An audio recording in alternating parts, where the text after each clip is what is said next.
Man was on a mission, but his scope got blocked by a beautiful woman. He quickly calmed himself and refocused on the target, but instinct made him glance at her again. Carl immediately knew something was off. He looked at the watch on his wrist. Only when his heart rate hit 65 can he shoot at peak performance. He gripped his rifle, chambered a round, then focused all his attention and pulled the trigger. But right at that moment, the woman moved and blocked the shot with her body. Carl reacted instantly, swapped magazines and prepped for a follow-up shot, but his position had already been exposed. The bodyguards quickly drew the curtains to block his view. With no choice left, Carl gave up on the kill, began dismantling his weapon, and made sure to take the shell casing with him. He put on his helmet, rushed down the stairs to escape. Using a custom phone, he hacked the lock of a nearby e-scooter, but just as he was about to unlock it, his tool failed. He panicked and glanced across the street at the guards. Thankfully, they hadn't noticed anything. Relieved, he resumed the hack. With a soft beep, the lock popped open. He jumped on and sped away, but that delay cost him. He barely avoided a police cruiser by inches.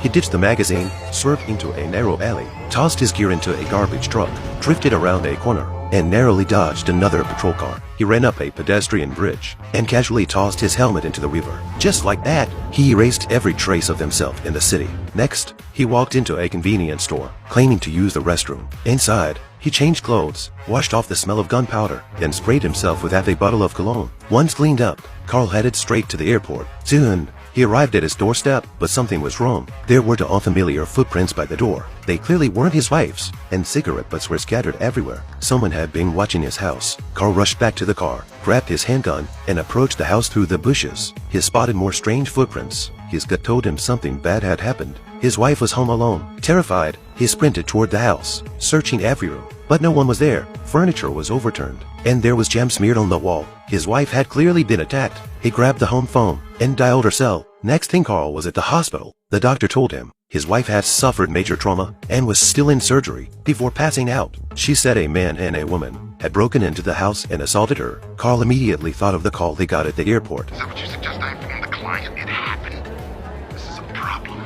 Obviously, it's a fucking problem, to say the least.